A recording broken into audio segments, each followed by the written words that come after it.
E aí, galera, beleza? Como é que vocês estão? Meus amigos, hoje é segunda-feira, uma nova semana se inicia e mais uma vez a imprensa brasileira tenta difamar o nosso glorioso ministro das comunicações só porque ele faz o L. Gente, o Estadão traz agora uma nova denúncia que envolve funcionário fantasma. Será que é verdade? Eu não quero acreditar. Eu não consigo acreditar que no governo do Dilma temos um ministro desse naipe. Não é possível, porque a democracia venceu. Tô sendo irônico já, né? Mas enfim, a gente vai começar falando sobre isso e também falar um pouco sobre a família do ministro. O cara que tem uma família bacana, muito além do pai. Vamos falar de outras pessoas, porque sabe como é, né? A turma do Metrópolis tá com invejinha do Estadão e tá brigando aí com as denúncias. E nesse meio tempo, quero falar com vocês também da reunião que deve ter hoje entre o Lula e o Dilma, que aparentemente já falou que não vai derrubar. Não vai derrubar, vai manter. A Gleice quer derrubar, mas o Padilha falou que não é pra derrubar porque tá faltando força política, tá faltando governabilidade.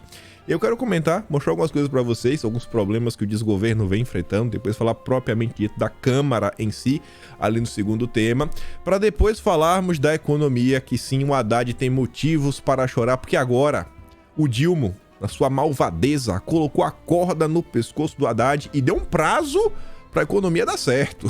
Eu acho que o Haddad vai rodar, viu? Eu vou falar sobre isso, mais algumas coisas relacionadas à economia também, algumas críticas. Ontem saiu um texto já falando que o Brasil vai entrar em recessão, né? Recessão técnica, 2 semestres seguidos. E eu espero que dê tempo de comentar algumas coisas aí que envolvem esquerda e direita, bolsonarismo versus lulismo, algumas notícias interessantes aí no âmbito das redes sociais e uma treta que rolou aí, tá rolando, que chamou minha atenção, mas vamos por partes. Agora de manhã, mais uma vez, a turma do Estadão vem com a denúncia que eu me recuso a acreditar. Sabe, eu tô sentindo que é perseguição. Não é possível. Gente, olha só, não é possível que um cara seja tão enrolado quanto esse ministro das comunicações. Véio. Esse cara já virou meme. Já virou meme. É só pra dar risada agora. Que eu fico assim, para. Onde é que a gente vai parar? Cada enxadada é 2 minhocas. Não é nenhuma, já é 2. Aí o Estadão agora fala o seguinte, que o sócio de áreas de Juscelino é funcionário fantasma no Senado. Já meteram um clickbait no título. Eu falei, pronto, o que foi que teve? Aí disse que o Dilma vai convocar hoje, né, pra tentar entender o que aconteceu em relação aos voos da FAB. Com certeza, o Lula não lê, o Lula não sabe ler direito, não vai ver essa matéria, então o Juscelino não precisa se explicar sobre isso. Mas, como eu sei que somos, sabe, pessoas que se preocupam com o país, vamos ver qual é a denúncia. Aí o Estadão fala que o Juscelino emplacou o sócio do Aras, onde cria os seus cavalos, como funcionário fantasma na liderança do PDT no Senado. Pronto, já apareceu até um partido novo. A treta era no União Brasil, já jogou no colo do PDT. No local onde deveria trabalhar, ninguém conhece Gustavo, embora ele tenha salário de R$ 17.200, um dos maiores do gabinete. R$ 17.200. No Aras, Gaspar é sócio da irmã do ministro, a prefeita Vitorino Freire, lá de Maranhão, Luna Rezende. Aí o Estadão coloca aqui a foto, ó, consulta de remuneração, Gustavo Marques Gaspar, situação estativo, lotação, gabinete de liderança do PDT, mês, fevereiro de 2023. Mas vamos lá. O Estadão foi lá na liderança do PDT no Senado na última semana. Servidores disseram que não conheciam o suposto funcionário. Diante do constrangimento, o responsável pelo gabinete, Silvio Saraiva, admitiu que ele não trabalhava no local onde está lotado e deveria dar expediente. Gaspar foi relocado 2 dias após a reportagem procurá-lo. Homem de confiança do ministro da Política e dos Negócios, o funcionário fantasma é irmão de Tatiana Gaspar. Quem é a Tatiana Gaspar? E você vê, olha só, gente, parece até piada, né? O Brasil é uma piada. Gaspar, você lembra do Gasparzinho? O fantasminha camarada? Então, né? O Gaspar, o nosso fantasminha. A Tatiana Gaspar, que é irmã do Gasparzinho, foi contratada por Juscelino como assessora especial do Ministério das Comunicações com salário de R$ 13.200. Quando deputado, ele já havia empregado o pai de Gaspar, de 80 anos, o Gasparzão, com salário de R$ 15.700. Rapaz, isso aqui é um absurdo. Você vê, ó, o nosso ministro ajuda o pai, ajuda a irmã, ajuda o cara. Bota o cara no bolo doido do negócio do Aras. Você vê que ele tenta ajudar, bicho, o cara não vai trabalhar. O cara não vai trabalhar, velho. O que tá acontecendo? É uma falta de respeito. O nosso ministro está sendo traído. Tudo porque ele queria ajudar o Gasparzinho. Gaspar foi nomeado como assistente parlamentar sênior na liderança do PDT pelo senador Everton Rocha, do Maranhão, do mesmo estado, amigo do pai do ministro. A época da bancada, compadre do ministro, o senador dos fiadores de sua indicação para a pasta das comunicações.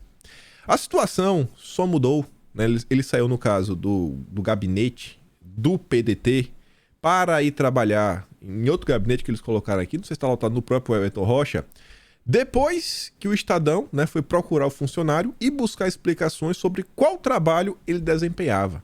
No último dia 2, Gaspar foi retirado oficialmente da liderança do PDT e transferido para, aqui está o cargo, segunda Secretaria do Senado, comandada desde fevereiro pelo Everton. Aí a matéria foi lá, né, conversar com a galera. O exercício dele continuou aqui por falha mesmo. Deveria ter sido requisitado o exercício dele para o gabinete do senador Everton. Não foi. Provavelmente, o Gasparzinho está trabalhando na segunda secretaria, onde o senador Everton está agora. Não deve estar nem no gabinete dele, justificou o chefe do gabinete do PDT, o Estadão, admitindo não fazer ideia do paradeiro do funcionário. Ele não explicou como a falha só foi percebida 2 anos depois, quando houve o questionamento da reportagem. Rapaz, pensa o seguinte, Brasil, Brasília, todo mundo trabalhando adoidado para salvar o Brasil, né, ajudar o Dilma nesse projeto grandioso de nação. A galera tá tão preocupada trabalhando que não tem tempo pra checar, velho. Foi isso que aconteceu. Não é que o cara é um fantasminha, né? É porque todo mundo tava trabalhando. Pelos registros do Senado, Gaspar está dispensado de assinar o ponto. Ele não precisa assinar o ponto. Nesses casos, a chefia imediata atesta que ele trabalha. Ou seja, mesmo sem dar expediente no local, a liderança do PDT abonava a frequência do funcionário. Na segunda secretaria, onde agora está formalmente lotado, Gaspar também não foi localizado. Pô, Gasparzinho, me ajuda, irmão.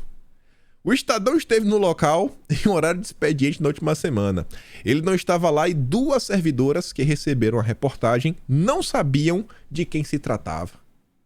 Não diz respeito. Isso aqui é combinado. Certeza.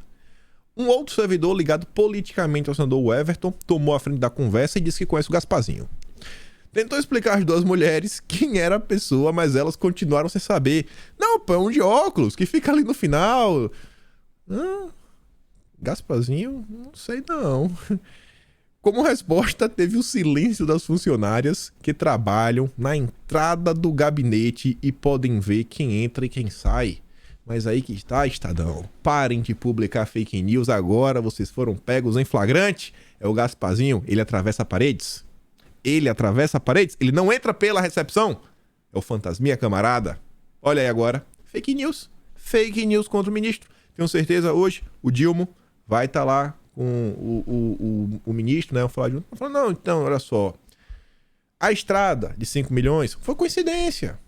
Foi coincidência. O que é que eu posso fazer? Se as fazendas de minha família tá lá, foi coincidência. Aí falar, pô, mas a tua irmã é a prefeita da cidade, porque a gente trabalha bem, porque a cidade gosta de minha família.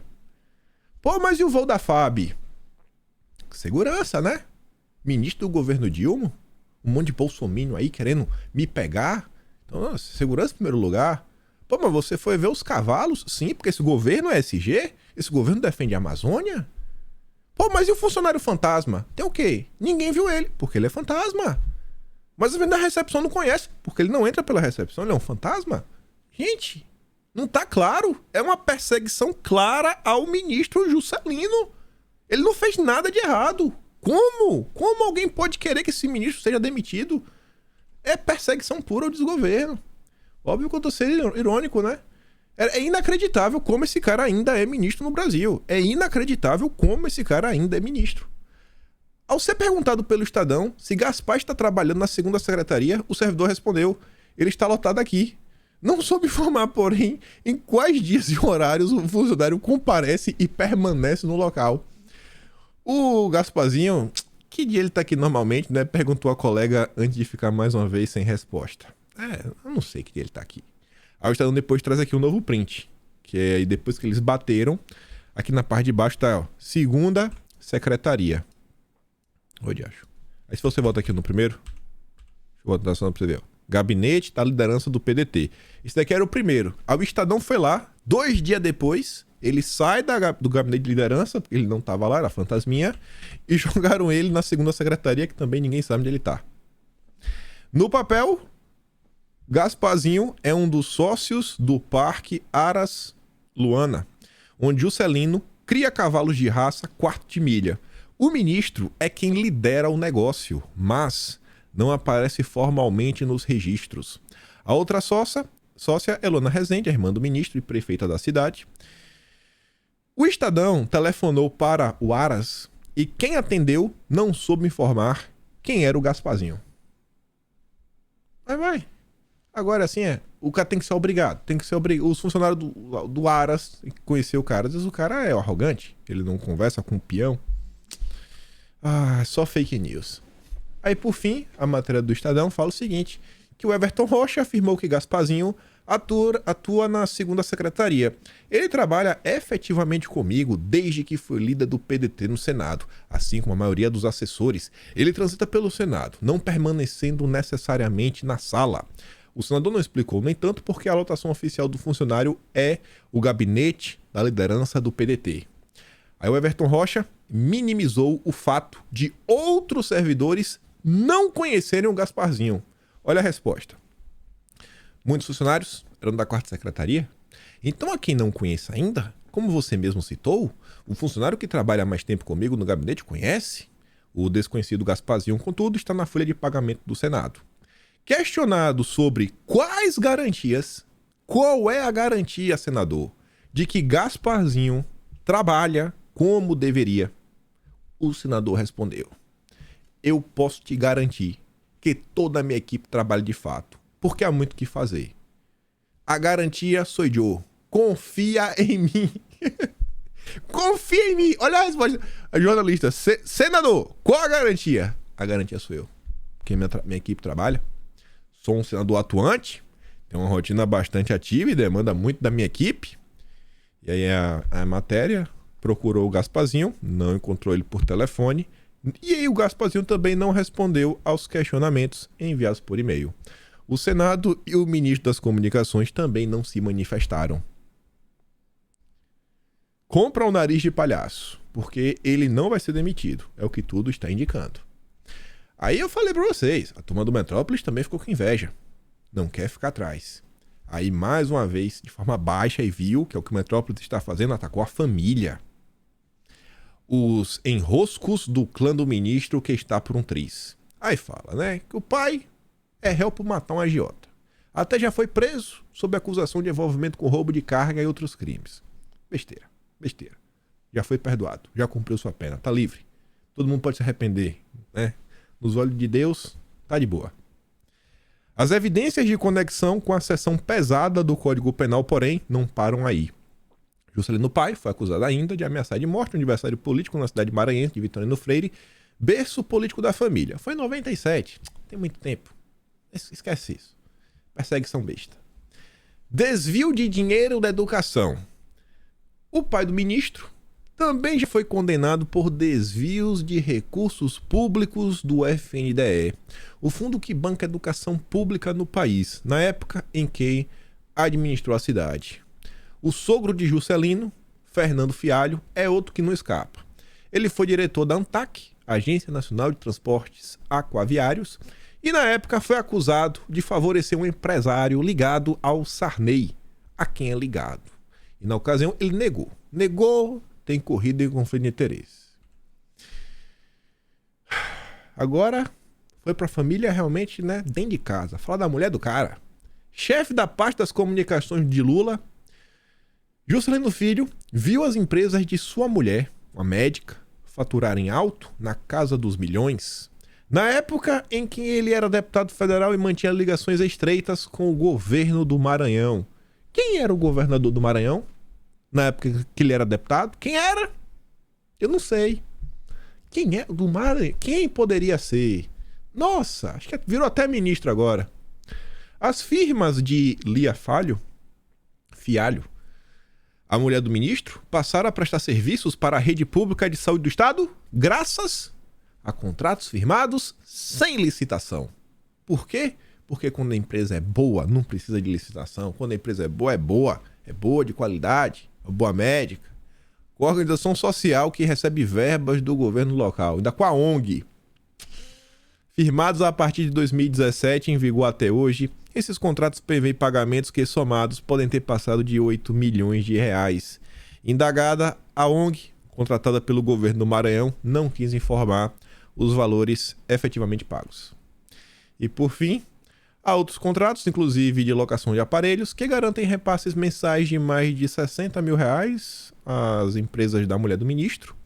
Os advogados de Juscelino, Ticiano Figueiredo e Pedro Ivo Veloso afirmaram em nota que o ministro, ele não é sócio. Ele não é sócio das empresas. Vai que, né? No Brasil tem tanta traição que a mulher não pode estar traindo ele, né? Fazendo coisa errada por trás. Se é que é errada, a gente não sabe. E, portanto, não pode responder por elas ou pelas contratações. A ONG, que é responsável pelos pagamentos, chamada Instituto Aqua, disse desconhecer a ligação das firmas com agentes políticos externos. E a esposa do ministro, ela não se manifestou. O gato comeu a língua dela. Ou então estava muito ocupada.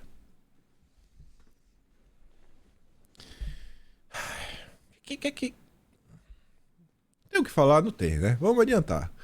Aí o Estadão informa que o Juscelino, no sábado, ele afirmou que estava comprometido em esclarecer o que chamou de denúncias infundadas feitas pela imprensa. Tem print, tem documento oficial, tem vídeo. Tem o Estadão indo em loco no local averiguar, mas é tudo infundado. Tudo mentira. Tudo mentira.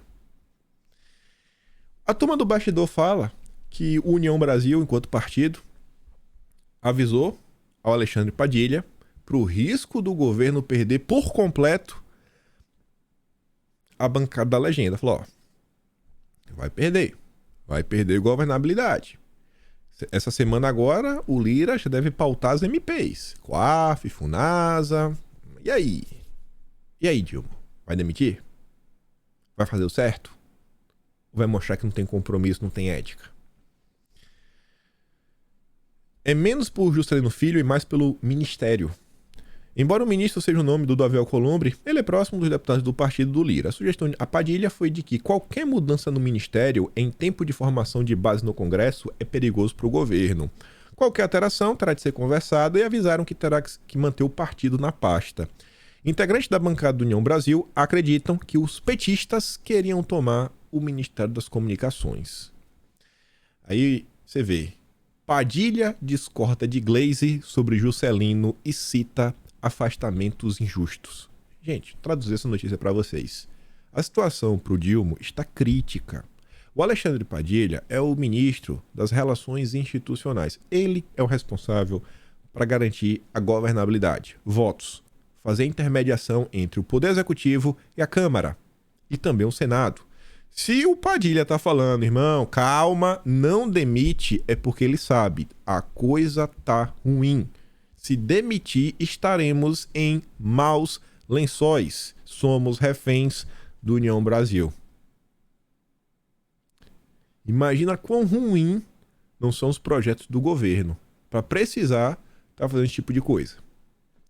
Aí vem, União Brasil acredita que vai perder o ministério se o Juscelino sair. Eles acham, se o Juscelino cair, o ministério não vai ficar com a gente.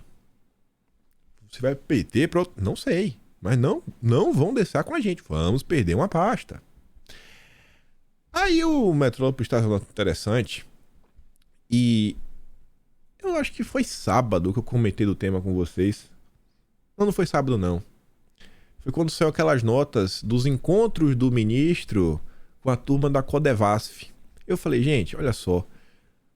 Um jornalista não descobre isso do nada. Ele não dá um Google. Ah, eu vou pesquisar a agenda oficial do ministro, até porque não estava na agenda do ministro Assim, alguém assoprou no ouvido dos jornalistas que o ministro foi na Codevasf. Alguém assopra, né?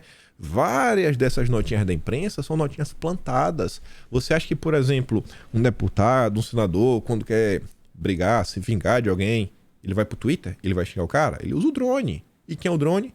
Muitas vezes a imprensa. E aí essa nota do Metrópolis fala o seguinte, que alguns aliados, uma ala do União Brasil, vê o ministro Flávio Dino como o maior interessado em saída de Juscelino. Não tô falando aqui que foi o Dino que soprou alguma coisa nem nada, mas eu tenho a mais pura e plena convicção que diversas dessas denúncias foram sopradas. Mas foram sopradas, alguém soube, alguém avisou, sabe? Gente, tu acha que o Estadão descobriu que não sei que lá, Diego Tito, não sei que lá Tito, foi no Instagram do ministro e colocou, e esse cara tem um vínculo que é irmão? Do nada. Você não puxa esse fio à toa, tá alguém assoprando. E normalmente quem tá assoprando, quem tá reclamando, é quem não recebeu a fatia do bolo. Quem não recebeu a fatia do bolo, ou quem tá preocupado com algumas outras coisas. A nota do Metrópolis diz que o Flávio Dino teria interesse que ele caísse, porque eles são adversários. Eles são adversários. Ambos são do Maranhão. E no ano que vem teremos as eleições municipais. E como você pode ver, a treta já começou, já tá falando sobre isso, né? Estamos em março, já tá se discutindo 2024. Desde que chegou no cargo, Juscelino é alvo de diversas denúncias. Sim, quem tá por trás não faço ideia, mas pode ter certeza que é alguém que não recebeu a fatia do bolo ou tá com alguma preocupação. Muita coisa a imprensa pode ter descoberta por ela mesma. Mas tem alguém dando um direcionamento. Vai por aqui, vai por ali. Dá uma olhada nisso daqui, olha essa foto. Tem ninguém besta. Ninguém besta. União Brasil rebate críticas de Gleisi a ministro das Comunicações. Lamentamos que utilize 2 pesos e 2 medidas. É o suco de hipocrisia da política brasileira. A Gleisi foi reclamar, falou que tinha que cair, que é um absurdo tudo que está acontecendo. Aí a turma do União Brasil deu uma trucada forte. Por quê?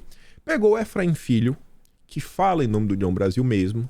Ele tem uma representatividade no Senado, não é uma coluna da vida. Ele fala em nome do partido, grupo mesmo do União, principalmente da turma que era do DEM, que é o partido que o Juscelino era, e principalmente o Elmar Nascimento. Esse já se comenta que pode vir a ser um cara suceder o Lira agora em 2025, como presidente da Câmara. Estão falando isso, na frente do União Brasil. E aí o Elmar, inclusive, foi o cara que o Lula passou para trás, não entregou o ministério, o Lira brigou, o União Brasil também ficou meio chateadinho por causa disso, falou que ia fazer uma nota de independência, e aí agora o Elmar vem e o Efraim também. E aí, Dilma? Literalmente, o União Brasil tá colocando o Dilma na parede e espancando. Fala assim, e aí, irmão, você não tem força, você é nosso refém, você precisa da gente, você não tem força, você não vai para nenhum lugar, você não tem governabilidade. O seu projeto ninguém compra. É ruim, vocês estão destruindo o Brasil. Mas você vê que o compromisso no final do dia da galera, né, é com outras coisas. Aí fala o seguinte, ó, em nota, o partido repudiou as declarações de Gleisi. Lamentamos que Gleisi utilize 2 pesos e 2 medidas para tratar de assuntos inerentes à vida pública.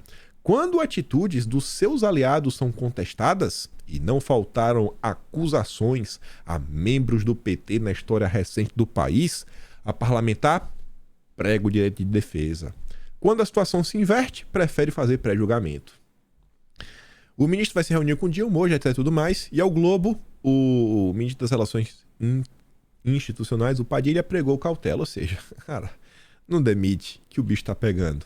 Não demite que o bicho tá pegando. O bastidor, no final de semana, comentou o seguinte, que a Alcolumbre estaria em baixa. Consultado essa semana, o Dilma afirmou entre interlocutores que não pensa em promover mudanças ministeriais, pelo menos até o 2º semestre. E aí lembra, tem tributária, tem arcabouço fiscal, tem as MPs. Nesse momento, o Dilma, ele se mostra resistente a demitir ministros. Ele também quer segurar a Daniela. E aí fala, quando a Daniela tem as ligações com milicianos, aí tem o Valdez Góes, que pesam suspeitas sobre seu governo na Amapá, e agora Juscelino apareceu com os de aviões da FAB para evento privado.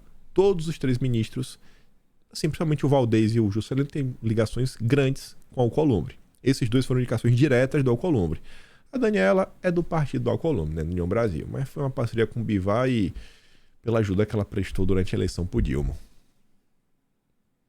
Esse é o Brasil. Olha o que a gente está discutindo. Não discute projeto, não discute propostas, não discute o que fazer para colocar o Brasil no caminho da prosperidade. Sim, como a gente discute, na verdade, como o Dilma tá nem para nada. Como passar pano, como abafar uma história. Na mesma linha da falta de governabilidade, só que falando sobre outro assunto, a turma do Metrópolis fala o seguinte, ó, que o Lula distribui cargos, mas vê duro revés em teste de governabilidade. Tá falando da CPMI.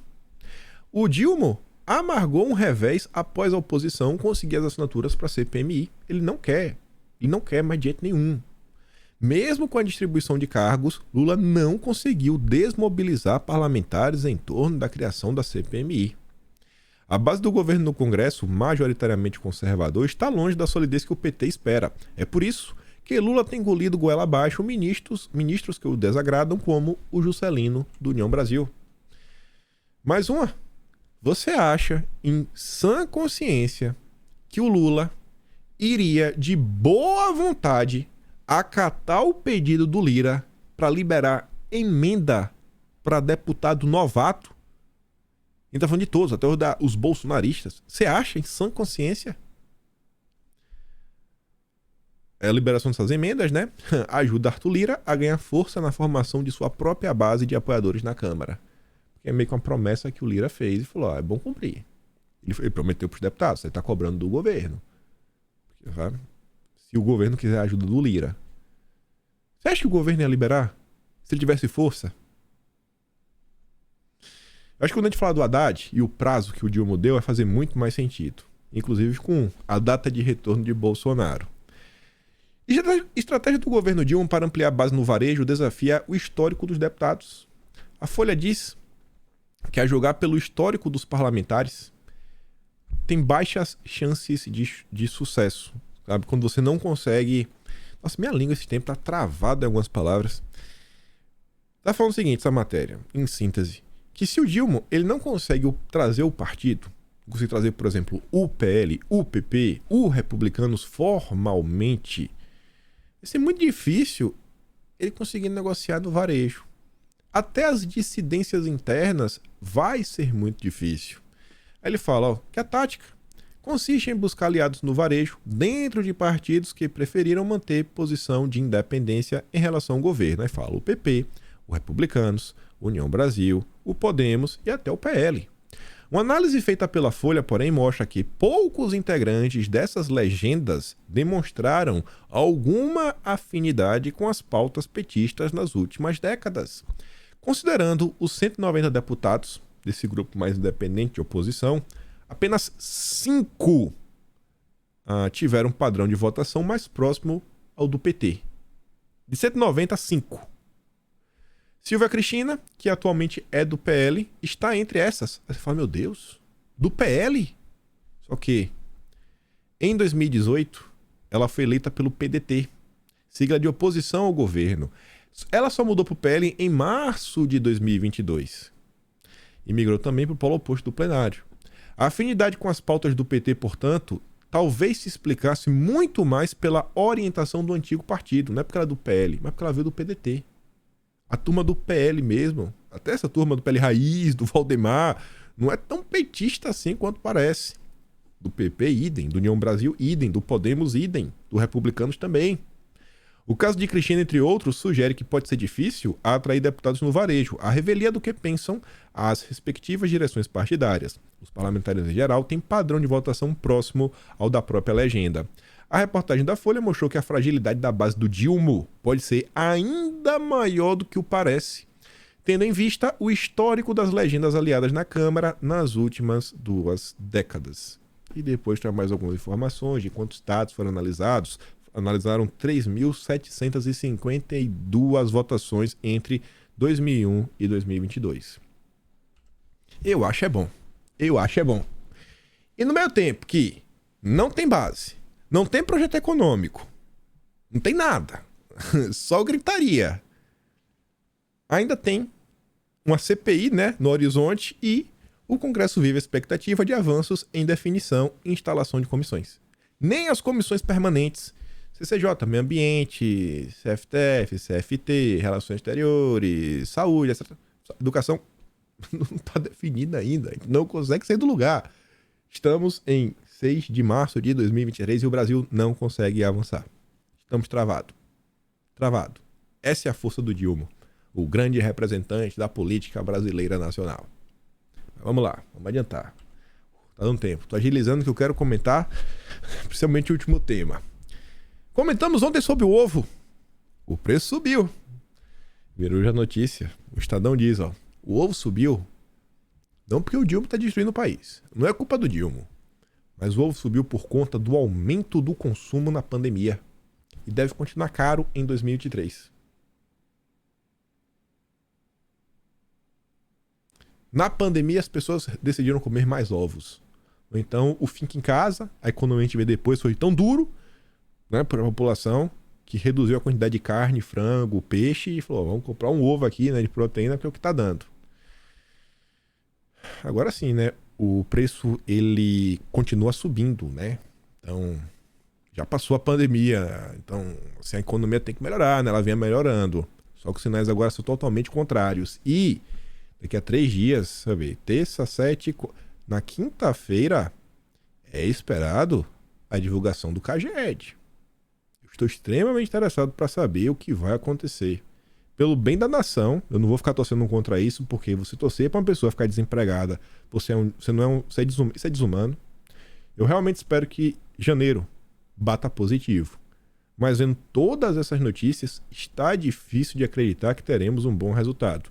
Mas de coração eu espero ser surpreendido com uma baita notícia positiva. Janeiro foi um mês de várias contratações. Pô, bacana. Por mais que tenha uma crise, as pessoas estão empregadas. Ganhando pouco, beleza, etc. Mas vai pagar lá as contas, vai poder trazer comida para casa, vai olhar para o filho e não vai ficar desesperado. Porque o cenário está muito ruim. Tanto que, aí você junta várias notícias agora. A turma da Veja diz o seguinte, o prazo dado pelo Dilma para o Haddad implementar o seu plano econômico. Segundo o Robson Bonin, o voto de confiança que o Lula deu para o Haddad para a economia tem data para acabar. Até julho. Ou vai. Até julho. Nas últimas semanas, né, fritura do PT, nas mãos da Gleisi Hoffmann. O próprio Dilma fez movimentos que fragilizaram a posição do Haddad. Aí fala dos ataques contra o Roberto Campos Neto. Com o prazo dado pelo Dilma, o ministro terá um pouco, não muita, de paz, né, para tocar o trabalho no semestre. Cara, julho, ele estava em 3 meses. Março, abril, maio, junho. Não, 4 meses. Né? Eu acabei de julho, já é julho. 4 meses. 4 meses. Não é muito tempo. Aí para e pensa, por que tu acha que o Dilma tá colocando julho? Por que tu acha, ele botou julho por quê? Porque ele tá com pressa? Matheus Leitão, semana passada, falou da pesquisa. A popularidade do Dilma, assim, não aumentou nada. Com todas as medidas que ele fez, não aumentou em nada. E o próprio Matheus Leitão falou, estou preocupado. A coluna está preocupada com essa pesquisa de popularidade. Além disso, em junho, já temos as primeiras pesquisas eleitorais que tendem a acalorar o debate. Porque não é só a turma do PT que quer ser candidata. É Simone Tebet, é Geraldo Alckmin, é Eduardo Leite e mais uma galera. Mas esquece do Eduardo Leite, né? Uma galera dentro do governo, alguns ministros. E temos notícia sobre isso no vídeo de hoje, espero que sempre comentar. Aí você tem o caos econômico que o Brasil já está vivendo. A inflação, ela vinha sendo revisada para cima constantemente, só que agora o preço da gasolina vai disparar e com isso a inflação vai crescer ainda mais rápido. Ou seja, se o Haddad não conseguir o milagre, que eu acho que ninguém acredita que vai acontecer, possivelmente em julho as coisas estarão bem complicadas no Brasil. Aí junta com a matéria de ontem ou anteontem, sobre a data de volta de Bolsonaro. Ela falou, né? Precisa voltar em abril, né? Maio. Quando ele acha que o governo vai começar passando por um grande desgaste. O Dilma sabe. os problemas vão aparecer muito em breve. Já comentamos da nota, acho que anteontem também, ou foi ontem. A memória às vezes para essa data não tá tão boa. A Globo falando, né? O Dilma está dilmando. E talvez tenha o mesmo problema de popularidade da Dilma. Já tá cantando a bola que o Dilma vai cair. Aí o Lauro Jardim fala o seguinte: bancos projetam que o Brasil pode fechar 2023 em recessão. Mas isso pode não ser o fim do mundo. Não vai ser o fim do mundo não, gente.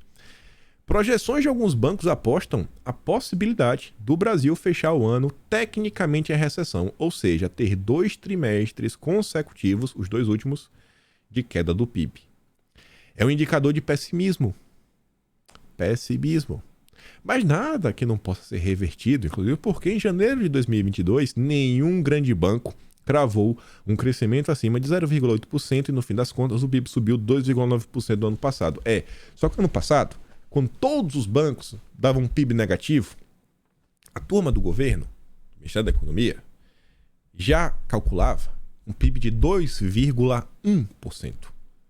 E o Guedes, no início do ano, falou: vocês estão errados, vocês vão passar o ano revisando.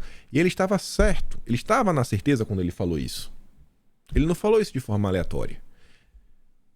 Aqui não é o governo Bolsonaro. Aqui é o Haddad, aqui é o Lula. Já tá ruim. E estão falando que os 2 últimos semestres vai piorar. Então não vai. Não vai ser pior. Não é o fim do mundo. Não é o fim do mundo não, né? Porque o mundo vai acabar. Mas realmente, o Brasil vai entrar em recessão. Acho que já tá claro. Olha só, já é notícia do Haddad negando. Não, a recessão não tá no radar. Os bancos tá falando de recessão. O simples fato dessas notícias começarem a circular, já começa a gerar aquele friozinho na barriga dos investidores, dos empresários, da turma que tem dinheiro. Muita gente já começa a puxar o freio de mão. E essa brincadeira, né, basta o clima, né, o psicológico começar a mudar para isso também impactar na economia. Quando todo mundo acha que vai dar certo, a galera se joga, porque, cara, eu acho que vai dar certo, eu tô no feeling, vai dar certo. Já quando acho que vai dar errado, aí que realmente dá muito mais errado do que o esperado. Olha essa notícia. Era por ter colocado outras na frente. Comentamos sobre a reforma tributária. Era para ter colocado, na verdade, a da Folha de São Paulo na frente. Essa daqui, ó. Mas beleza. Vamos falar da reforma tributária. Imposto do pecado. Eu usei um exemplo no final de semana, que eu falei, você tá de brincadeira porque você não bebe, você não fuma? E se botar imposto em refrigerante, em biscoito, nisso, naquilo outro? Falar, mas assim mesmo, esses alimentos fazem mal. Beleza. Mas tu acha que colocar imposto nesses alimentos que fazem mal não vai chegar na carne vermelha no final do dia? Lembra da tal da história da janela de Overton? Antes de você proibir a carne vermelha, você vai gerar imposto no fumo, você vai gerar imposto na bebida, nos alimentos açucarados. Aí você vai. É uma escalada. Porque senão é um choque muito grande. Tem que ir aos pouquinhos. Aí, olha só. A Folha comenta sobre a reforma tributária. Soltou um editorial no dia de ontem. Para falar que já tem 2 meses de governo, já passou mais de 60 dias, e aí já passou da hora do Lula deixar em segundo plano os discursos inflamados e divisivos. Já deu. Ninguém aguenta mais. Houve um ou outro progresso nas últimas semanas. Um ou outro. Pouquíssimas coisas. Aí quer falar do Bolsa Família. Um ou outro. Gente, eu sei, não teve nada. Era pra falar assim, teve vários avanços. Vários projetos. Não, teve nada. Tem um Bolsa Família. Só. Foi a única coisa que a Folha conseguiu citar. E era uma promessa que já estava óbvio que ia avançar. Entretanto, a retomada da economia vai depender do sucesso em fazer avançar as reformas essenciais, como a reforma tributária. E aí fala que todo mundo tem que se empenhar para a reforma avançar. É preciso que o Lula deixe claro, se tratar de sua prioridade política, se engaje nisso, né? Deixe de ficar de gritaria, atacar Bolsonaro. Mas ainda no contexto atual em que não se tem clareza da solidez da base de apoio. Já não tem, olha assim, mais uma vez eu falo, não tem base no Congresso. O Lula vai ter que se empenhar, tem que parar de maluquice. Quanto mais Lula insistir numa atuação teatral, como se ignorasse a realidade do governo, mas distanciará outros atores políticos de seu projeto, se é que existe um projeto. Isso é a Folha de São Paulo. Se o presidente quer restaurar o crescimento sustentável, como ele diz, a reforma tributária é a agenda positiva mais ao alcance da administração petista. E aí eu quero voltar na história do imposto do pecado. Eu estava brincando do refrigerante, porque eu trouxe uma notícia que eu tinha visto no Metrópolis, que foi a OMS recomendando a taxação de refrigerantes, comidas açucaradas, em nome da saúde. Eu vi esse texto aqui ontem. Setor de bebidas alcoólicas luta contra o aumento do imposto sobre o pecado. Aí fala, estão com medo, né, da possibilidade desse imposto aumentar a carga tributária, ficar mais caro. E aí, essa PEC cria... O imposto do pecado se chama, na verdade, imposto seletivo, que indiciaria sobre bebidas alcoólicas, derivados do tabaco, além de alguns alimentos e bebidas açucarados. Olha só! Isso a CNN não comentou, mas já está falando aqui no Jota. E também produtos de impacto elevado, assim, de elevado impacto ambiental negativo. Acho que a palavra impacto é repetida 2 vezes. A alíquota iria substituir o IPI, e o imposto substituto do IPI teria o intuito, como já acontece hoje, de conter o consumo desses produtos no Brasil. Na proposta de reforma, não são estabelecidas as alíquotas do imposto seletivo. Isso ia acontecer depois. É o governo que ia dar na canetada, não a lei ordinária. Não, vamos aumentar, vamos diminuir. E aí a presidente da ABRAB, que é a Associação Brasileira de Bebidas, ela falou o seguinte, ó. Existe um ponto ótimo da tributação de bebidas alcoólicas, que se você ultrapassar, se você aumentar demais o imposto, você não vai aumentar a arrecadação, pois haveria uma transferência do consumo para o mercado ilegal. Aí eu fui dar uma lida a mais. Aí eu achei aqui a Afrebras, que é outro grupo aí que lida principalmente com coisas ligadas ao refrigerante. E olha que interessante isso daqui agora. Conhecendo o desgoverno, conhecendo a aproximação com alguns setores da economia brasileira, né, os semideuses do capitalismo, a turma fala o seguinte: essa matéria é de 10 de janeiro. Olha de quando a turma já estava preocupada com isso. Imposto do pecado pode atingir setor nacional de refrigerantes. Olha o subtítulo. Diante de toda isenção fiscal às multinacionais, a indústria nacional é sempre a mais prejudicada. Opa, peraí. Os mega empresários não vão se dar mal, mas a indústria nacional vai? Peraí, pô, que história é essa? Exemplificando. Quando citam um imposto direcionado às bebidas adocicadas, visa-se conter o consumo dessas. Contudo, quando analisamos as multinacionais que regem o mercado de bebidas não alcoólicas, como a Coca-Cola e a Ambev, de quem é a Ambev? Os subsídios recebidos por essas são são tão exponenciais que esse aumento não lhe afetaria tão fortemente. Porém, quando esse quadro é colocado sobre pequenos e médios produtores desse mercado, o impacto final é gigantesco. Isso, pois, os impostos que esses industriais pagam já é imensamente maior que os das multinacionais, que recebem benefícios por estarem localizados em regiões de incentivos fiscais. Vocês conseguiriam acreditar que no Brasil existem políticos que fossem lançar um projeto de lei que pode prejudicar um tipo de empresa para ajudar os grandes empresários? Eu duvido, mas jamais. Isso nunca aconteceu no Brasil. Eu acho que isso aqui é conspiração. Eu não vou falar mais nada, que o tema é muito polêmico. Mas ainda falando de economia, alto escalão. Ana Carla Abrão vai para a B3. Sabe quem é Ana Carla Abrão? Esposa do Pércio Arida. Que ali em 2 de dezembro dizia assim, ó, o PT cogita Ana Carla Abrão para assumir planejamento. Além de ex-secretária da Fazenda de Goiás, os também economistas Pércio Arida e André Lara Rezende são contados para a pasta. O Renato pergunta, né, fala na verdade, falaram de Renato, viu? a parte do mercado financeiro que fez o L começou a ser recompensada.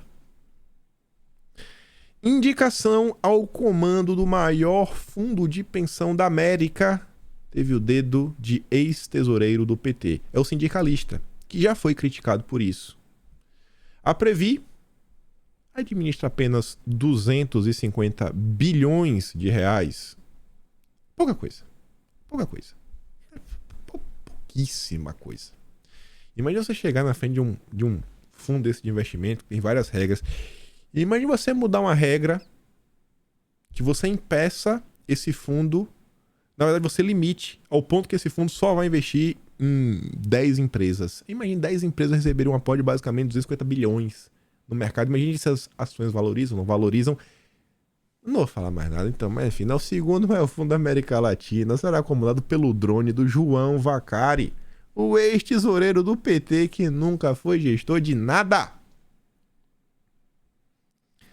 Faz o L. Essa economia, ó, olha só, né? Fazendo L.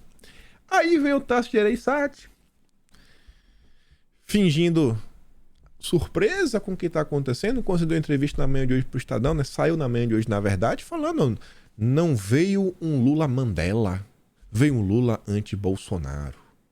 Aí a matéria já começa falando que depois de apoiar publicamente o Lula, o Tasso Gereissati agora está frustrado com os rumos do Palácio do Planalto. Meu Deus, eu estou surpreso. Quem poderia imaginar que o Lula seria assim? Eu estou muito surpreso. Eu não esperava que o Lula e sua equipe viessem nessa linha radical de política econômica. É mesmo. Quem poderia imaginar?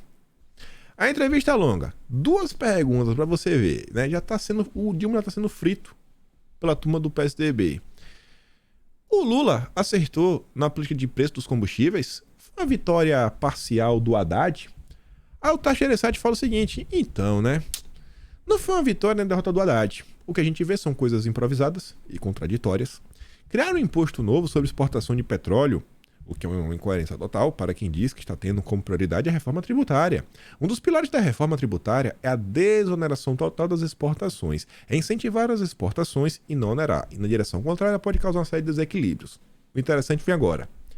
Há uma insegurança jurídica muito grande. Muito grande. Ninguém sabe qual será o rumo da economia.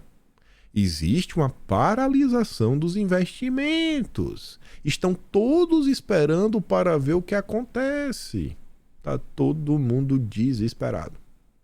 Hoje, toda a expectativa do mercado, que tem sido atacado como se fosse um monstro, gira em torno da vida real da economia. A grande esperança é o novo arcabouço fiscal. Anticíclico. Gasta agora, para quando tiver dinheiro a gente repõe. Se vier algo consistente, isso vai dar um start na economia. Mas não vai vir. Esquece. Aí depois pergunta, e o MST? Né, recentemente na Bahia, né, fez as primeiras invasões de áreas produtivas nesse terceiro mandato. Qual leitura o senhor faz dessa relação entre o movimento e o governo? Ali, né? Se isso voltar a acontecer, será a radicalização definitiva, não só da política, mas da sociedade brasileira. Isso é levar para o campo a insegurança que ele já tinha com o governo Lula. O campo que sustenta as exportações e o crescimento da economia. Vai virar um campo de revolta e de enfrentamento com o governo. Espero que isso não aconteça. Só precisa ter a faísca, né? Já está com todas as condições desse país explodir. Só precisa de uma faísca. E vamos falar mais. Puxando algumas notícias do vídeo de ontem, que eu tô comentando para vocês já tem alguns dias, que essa história que a direita, que a esquerda é unida, que a esquerda não briga, e que isso, que aquilo outro. O Dilma tá com problemas. O Dilma está com muitos problemas, a ponto de um analista, comentei no vídeo de ontem, falar que existe uma mega operação psicológica, midiática, para impedir que a base que ainda sobra ao Lula se volte contra ele, como se ele fosse um traidor. A base do velho Lula, do Foro de São Paulo, porque o Lula não é mais só isso, né? Ele bate continência pros americanos, assim, fácil. Eles querem manter esse resquício de base. Então, não tem governabilidade, a economia tá quebrada, muito arrependido. Todo mundo que fez o L vindo a público falar que está arrependido, tentando tirar o seu da reta. Os próprios jornais, veículos de comunicação que fizeram ele agora estão extremamente críticos em seus editoriais, em algumas notas, em algumas colunas de opinião. E some-se a isso. Bolsonarismo cresce e esquerda encolhe. Não é que está no mesmo lugar, encolheu desde as eleições. Um levantamento da MEP mostra a resiliência do bolsonarismo e desmobilização da esquerda. Olha só, quem poderia imaginar? Perfis da direita fecharam fevereiro com 30,7% de engajamento, mapeado por meio de curtidas, comentários do Twitter e Facebook, sendo que desses 30,7%, 87% se apresentam como bolsonaristas. Já a esquerda nas redes sociais está em queda desde outubro. Os perfis de esquerda perdem espaço mês após mês e tiveram 13% de participação no total. Então dá 2,5 vezes a menos, basicamente 2,5 vezes. Daria 26 mais 6,5 dá 32,5, né? Quase 2,5 vezes. Quase 2 vezes. Vocês são basicamente 2,5 vezes maior do que a turma do Dilma. Quase 2 vezes maior. Tá meio ruim, né? Tá meio ruim, né, pro Dilma? A base tá se retraindo. Principalmente porque, né? Quem acompanha política, quem lê as notícias, quem sabe o que tá acontecendo, cara, é de direita. A pessoa não fica na esquerda. A pessoa tem que estar muito iludida pra estar, né, abraçando o Dilma. Não adianta explicar. A imprensa vai falar que é gabinete do ódio, que é isso, aquilo outro, aquela ladainha de sempre. Aí veja. Com CPI, oposição tenta domar a narrativa do 8 de janeiro e atingir o governo, dizem especialistas. Esquece a tentativa do especialista de barrar.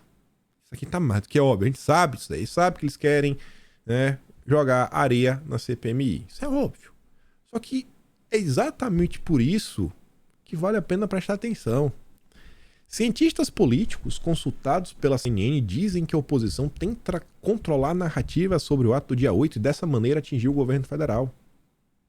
Então assim, a turma acha que se a CPI acontecer, pode ser mais um desgaste para o governo.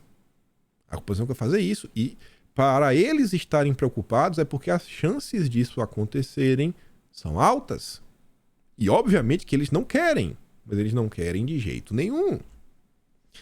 Mesmo que a comissão não resulte em nada, o processo tem potencial de causar desconforto ao governo por meio da convocação de autoridades e do barulho na mídia. O cientista político Fernando Meirelles, da Universidade Federal de Minas Gerais, acrescenta que a instauração da CPI pode levar Lula a gastar capital político e desviar a atenção de sua agenda prioritária. O governo tem uma agenda prioritária que inclui a reforma tributária, a nova âncora fiscal. Será mesmo que tem? Eu não sei. Mas está falando, cara, vai atrapalhar. E são, em tese, as bases para a economia começar, né, a sair desse estado de marasmo, de destruição que se encontra no momento. O governo federal tenta esvaziar o requerimento. Os especialistas concordam que o Dilma deve encontrar pouco espaço para utilizar a CPI a seu favor, caso ela seja de fato instaurada. E aí? Vai ou não vai ter? O Nicolas, junto com vários outros deputados, está cobrando a instauração. Agora o Nicolas virou notícia, né? Não sei por qual razão. Deve ser porque o Paulo Capello está com raiva dele. Falou que o Nicolas cobrou o Pacheco. Falou que é obrigação. E eu acho que é, né? Vídeo que aconteceu na CPI da pandemia. E já há quem fale em judicializar a questão caso o Pacheco demore a instalar a CPMI. E aí, Pacheco? Vai ou não vai?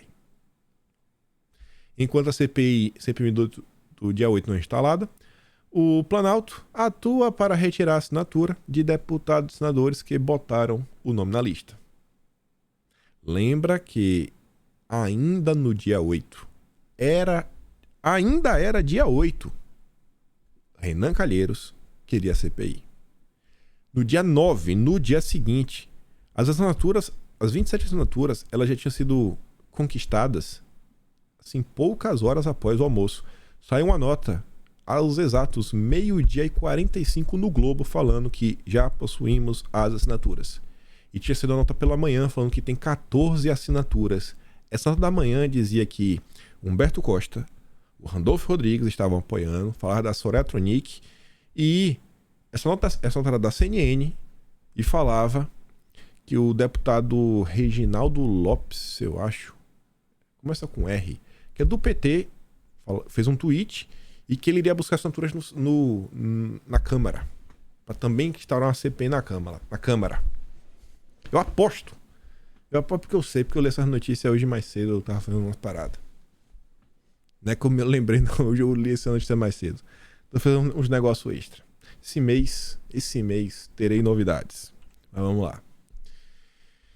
E aí eu quero comentar uma coisa com vocês, uma coisa que chamou minha atenção, umas polêmicas que estão acontecendo. Eu sempre leio todos os jornalistas e eu reparei que essa nota aqui lá no Paulo Capelli, né? Petrônio Viana escreveram juntos, falando que Carlos Bolsonaro critica a nova direita. Papel higiênico da esquerda. Eu li assim, eu falei, pô, virou notícia. O comentário do Carlos Bolsonaro virou notícia. E não foi no Igor Gadelha. Normalmente quem reclama do Carlos no Metrópole é o Igor Gadelha. É amigo dele, né? Não é amigo, né? Mas o que normalmente sai no Igor Gadelha. O no Guilherme Amado. Mas foi a vez do Capelli. Foi, tá. A crítica de Carlos foi feita entre seus comentários a uma publicação da revista Oeste sobre uma entrevista concedida pela deputada estadual pelo Rio Grande do Sul, a Manuela Dávila, na qual fala sobre a diferença entre opinião e discurso de ódio. Essa notícia, ela é de ontem, do dia 5. Essa notícia é de ontem, dia 5. Sabe de quando é a postagem do Carlos? Do dia 27. Pô, os caras só chamou a atenção ontem. Você não acha estranho isso? Você vê, teve o dia 27 para soltar nota. Dia 28. Dia 1º, 2, 3, 4, 5. Levaram 7 dias para escrever essa nota. O Carlos Bolsonaro comentava o seguinte, né? Tava lá a questão da Manuela Dávila, desse grupo de trabalho, né? Que vai defender, né, a democracia do Brasil contra o discurso de ódio. Aí ele fala, né? Bem-vindo ao Estado que quer cessear seu direito de livre expressão. Legislações para calúnia, injúria, difamação, etc. já existem e sabemos como, infelizmente, são aplicadas com critérios quase totalmente parciais. Cuba, Venezuela, Nicarágua já não são mais logo ali. E ele fala, enquanto isso, onde está a nova direita se posicionando sobre isso? A sua função está sendo muito bem cumprida? Ser papel higiênico da esquerda? E o Carlos está cobrando um maior posicionamento de algumas pessoas. Não sei se seria da direita raiz ou não, de quem quer se vender como uma nova direita. Não sei, mas é um questionamento, né? Realmente, onde estão os nossos deputados? A gente vê fazendo uma coisa ou outra, mas tem muitos assuntos que eu vejo passar e muita gente não fala nada. Até aí tudo bem. Aí vamos voltar para a matéria. Eu não trouxe esse parágrafo que eu queria deixar para depois, para mostrar para vocês primeiro como é estranho, né? Uma postagem 7 dias depois. Aí a nota do Paulo Capelli depois fala o seguinte: o comentário do Carlos Bolsonaro demonstra que os bolsonaros não veem, ou ao menos não querem ver, pujança na direita fora do bolsonarismo. Com a derrota em 2022, o ex-presidente passa a ter concorrentes na disputa pelo eleitorado conservador. Entre eles, os governadores Tarcísio de Freitas e Romeu Zema. Gente, essa nota é plantada. E plantada por alguém na direita. Você pergunta, cara, mas o que é que o cara vai ganhar com isso? É o seguinte, tem muita gente que se elegeu. Eu não acho que essa nota foi plantada nem pelo Tarcísio nem pelo Zema. Não acho. Mas não acho mesmo. Porque não se está discutindo de eleição 2026. Não tá. A gente está discutindo sobre 2024. 2024. Tarcísio não vai disputar nada aqui. Nem o Zema. Pegou o nome do Tarcísio Zema para colocar ali para tirar digitais. Eu digo para vocês. Vocês verão pessoas que foram eleitas por causa de Bolsonaro, que no ano que vem ou Bolsonaro, ou os acordos, ou o partido, etc., vai tomar algum tipo de decisão e falar, pô, a gente acha que o candidato nesse local devia ser essa pessoa. E aí algumas pessoas vão colocar o ego em primeiro lugar. Eu falo pra vocês, terão ainda pessoas que mudarão de partido, se necessário for, pra ter legenda pra disputar a eleição. É o que já tá rolando. É isso que tá rolando. Pode anotar. Vai aparecer. Tem um assunto aqui que eu não trouxe no vídeo, porque eu acho que é tão surreal. Eu falo assim, cara, tá boa, velho. Adianta comentar e explicar. Adianta explicar. Que é a questão que envolve as joias. O Fábio Van Garten, vocês sabem que é o Fábio Van Garten, tava lá com o Bolsonaro, do governo, grande parte do governo, tava na campanha pra cima e pra baixo. O Fábio Van Garten trouxe uma série, mas uma série de documentos mostrando uma narrativa que a imprensa, assim, cagou. Para todas as postagens do Van Garten. Vou mandar para vocês algumas no canal do Telegram. Se quiserem lá, se dá uma lida na explicação. Só que eu achei essa história tão irreal que eu falo, cara, agora Bolsonaro ele é criminoso por um presente que ele não recebeu. É o roubo do presente que não recebeu. É umas maluquices sem tamanho, mas beleza. Aí eu vejo e falo, rapaz, o Van Garten não é candidato, não é deputado, não é nada, mas tá aí, né? Tá, tenta ajudar, tenta desmentir uma coisa ou outra. E tem uma galera que se elegeu assim às custas de Bolsonaro que desapareceu. Eu fico só observando. Muita coisa a gente até acaba sabendo, né? Mas não... Como eu gosto de falar e provar, esperar muita coisa primeiro sair na imprensa, ou então ficar bem óbvio, mas fiquem de olho. As movimentações das eleições de 2024 já começaram, estão a mil. É só você olhar as notícias que saem na imprensa. Ó. Você vê, ó. Ciro Nogueira diz que a eleição de São Paulo será o embrião de 2026 e que a aliança contra Boulos. Esquece o Ciro Nogueira, esquece tudo. É uma notícia sobre a eleição de 2026. Globo. Polarização entre Lula e Bolsonaro pauta articulações para 2024. E a matéria do Globo já traz, inclusive, alguns nomes, algumas cidades, alguns pontos que pode causar algum tipo de cisão, briga, porque tem mais de um candidato e quem que vai ser o candidato da direita. Vai ter confusão. Vai ter confusão. E aí vai ter gente que, assim, você quer ser independente numa boa, mas vai ter aquele cara que vai tentar... sabe? Querer se tornar o líder por imposição da nova direita num processo de tentar desmerecer Bolsonaro. Isso eu acho que é totalmente necessário, né? Se você quiser, cara, vai lá, tenta. Mas não planta nota na imprensa. Não fica tentando gerar intriga. Sabe? Tá todo mundo vendo. Tá todo mundo vendo, cidadão. O cidadão deve... Se ele assistir, ele até sabe quem é, né? Tá todo mundo vendo, mas beleza.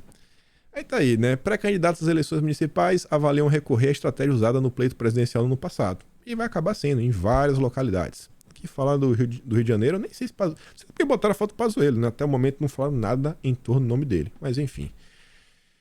Mais notícias sobre eleições municipais. Esquece os nomes. Nome não, né? O Boulos já tá certo. O Boulos é candidato, o Boulos vai estar no segundo turno. Boulos sobre Nunes. Cidade cheia de problemas, ele está preocupado comigo. Polarização precoce com Boulos agrada Ricardo Nunes em São Paulo. Se vocês procurarem, são várias notícias falando. Ó, mais uma. Cidade de São Paulo tá assim a mil. O jantar do prefeito de São Paulo para montar de seu palanque. Já começou. Já começou. Eleitores podem receber podem perceber a malandragem de prefeitos. Esse é o caso de São Paulo, onde o doutor Ricardo Nunes espera ser reeleito. Essa aqui é só uma matéria para queimar. No final do dia, a Folha vai apoiar o Guilherme Boulos, né? Esquece também o Ricardo Nunes. Eu tô falando, olha o tom da imprensa. Estamos em março, já se fala das eleições de 2024. Já tem negociações sobre isso. Já tem gente negociando, inclusive, mudança de partido. Tem uma galera que perdeu a vergonha na cara. E tá achando que ninguém tá vendo. Mas tudo bem. Outra nota. Essa aqui não fala o nome de ninguém, ó. Nomeações atrasadas embolam conversas sobre apoio às prefeituras. O atraso nas nomeações do segundo escalão do governo federal tem afetado até mesmo as negociações aos palanques regionais para as prefeituras de 2024. Partidos como Solidariedade, que aguardam ser beneficiados com cargos, travaram as conversas sobre as composições de apoio às candidaturas de prefeitos até o segundo plano. E aí, pra gente arrematar o vídeo, eu queria muito comentar sobre isso daqui, porque isso eu sei que eu comentei no vídeo ontem. Foi a última notícia, não essa, a próxima. Mas porque intercala. Eu trouxe esse print aqui, ó. Eu terminei o vídeo ontem com esse daqui. Eu acho, né? Se eu não estiver enganado. Mas olha só. Haddad e o fogo amigo entre aliados do MDB. Não é mais o PT, agora já é o MDB fritando o Haddad. Para viabilizar-se como candidato de sucessão, o Haddad ele vai ter que apresentar resultado na economia. A economia vai ter que crescer. Beleza. E se conseguir, será apesar de certos aliados. A oposição de Gleisi Hoffmann é explícita, mas não só. Não só a Gleisi. Recentemente, um ilustre representante da cúpula do MDB esteve no Palácio do Planalto e, em conversa num gabinete importante sobre apoio parlamentar às demandas do Haddad, foi claro: esse cara é candidato à presidência. Quem do MDB vai querer ajudá-lo a dar certo? Tá de brincadeira? Temos candidatos. E aquela notícia de ontem, ó. MDB prepara pesquisa sobre Tebet, a menina dos olhos do partido. E a Veja já falava: lua de mel entre Alckmin, Haddad, Simone e Tebet tem prazo de validade. Quando? Junho. Quando sai a primeira oficial. Estamos vivendo um caos, apocalipse. Se a direita jogar certinho, arrumar, vai dar bom. Vai dar bom. É capaz desses partidos, União Brasil, MDB, PSDB, jogar contra, até o que for bom, jogar contra. Eles falam: não vamos fazer a oposição irreal. É capaz dessa turma jogar contra pra quebrar o país. Pra quando chegar em 2024, ano que vem, a turma vai falar: o Lula quebrou. Vocês vão votar nos candidatos do PT? Vocês vão votar nos candidatos da esquerda que destruíram a economia do Brasil? Olha o estado que estamos hoje. É tudo culpa da esquerda. Vote na oposição, pelo menos não vote no PT. Vocês acham que isso não tem chance de acontecer? Enfim, vou mandar os documentos que o Vanguard está divulgando sobre a questão das joias para quem, sabe, quiser ver, porque eu acho que vocês estão assim, cara, sabe, tanta maluquice que a imprensa posta. Assim, você vê, você poderia esfregar na cara do seu amigo petista. Ele me postou uma série de documentos no Twitter dele. Vou mandar isso lá no Telegram, o link tá aqui na descrição. As coisas do meu trabalho, passar o membro do canal, tem um plano de valor, tem um Pedro na descrição. E eu espero poder estar aqui amanhã e também ver vocês. Aquele grande beijo, abraço, tamo juntos. Valeu, meus amigos. Fui!